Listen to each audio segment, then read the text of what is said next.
L'intelligence artificielle en classe. Ça sonne un peu comme de la science-fiction, non?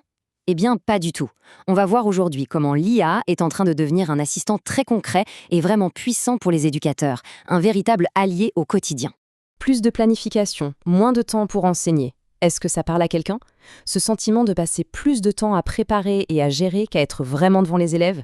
C'est un défi que connaissent beaucoup d'enseignants. Et c'est justement de là qu'on va partir. Alors, avant de parler des solutions, il faut bien poser le problème. C'est quoi exactement le défi de l'enseignant aujourd'hui? Eh bien, le voilà, le cœur du problème. La pression est énorme. On attend des enseignants qu'ils fassent du sur-mesure pour des dizaines d'élèves, qui ont tous des besoins uniques. L'objectif est admirable, bien sûr, mais soyons honnêtes, avec le temps et les ressources limitées, c'est souvent mission impossible. Et c'est là qu'une solution commence à se dessiner. Face à cette pression, et si on arrêtait de voir l'IA comme une menace, mais plutôt comme un nouvel assistant? Mais concrètement, l'IA dans l'éducation, c'est quoi?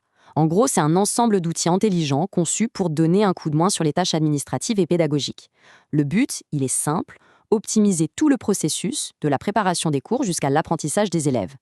Et c'est là qu'on voit que c'est un vrai travail d'équipe. D'un côté, on a l'enseignant, qui apporte l'empathie, le lien humain, l'inspiration, bref, tout ce qu'une machine ne pourra jamais remplacer.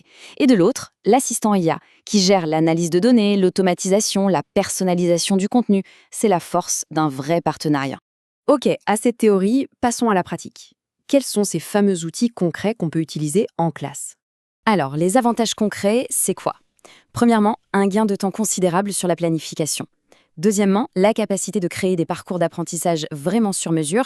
Et enfin, automatiser les évaluations pour pouvoir donner un retour bien plus rapide aux élèves. Pour que ce soit encore plus clair, voilà quelques exemples. Pour la planification de cours, des outils comme lessonplans.ai ou profi.ai peuvent générer des plans en quelques minutes. Pour rendre les leçons plus vivantes, on a Currypod ou Canmigo qui aident à créer du contenu interactif. Et pour les évaluations, QuizGecko ou Wizdolia s'occupent de créer des quiz et des flashcards automatiquement. Et pour bien montrer à quel point c'est simple, prenons l'exemple de QuizGecko. C'est un jeu d'enfant. Étape 1, on lui donne un sujet ou juste un texte. Étape 2, l'IA génère les questions toute seule. Et étape 3, on jette un œil, on ajuste si besoin, et hop, on partage avec les élèves. C'est tout. Bon, parlons maintenant de la grande question, la préoccupation majeure que tout le monde a en tête. Et c'est tout à fait légitime, il faut le dire et le redire. L'IA est un assistant, pas un remplaçant. C'est la fameuse question, n'est-ce pas? Est-ce que l'IA va finir par prendre le contrôle de la salle de classe? C'est crucial d'en parler ouvertement. La réponse, c'est non. Un non catégorique. Et cette idée résume parfaitement la philosophie. Le but n'est pas de remplacer les super-profs, mais au contraire de leur donner plus de temps pour ce qui compte vraiment, le contact humain, le mentorat et l'inspiration. Alors, pour finir, comment est-ce qu'on aborde cet avenir? Comment en tirer le meilleur parti? Le point crucial, c'est celui-ci. Même si aujourd'hui ces outils peuvent paraître optionnels, ils sont en passe de devenir une partie essentielle de la boîte à outils de l'enseignant moderne. S'y intéresser maintenant, c'est tout simplement se préparer pour l'éducation de demain. Et je termine avec une question, juste pour la réflexion.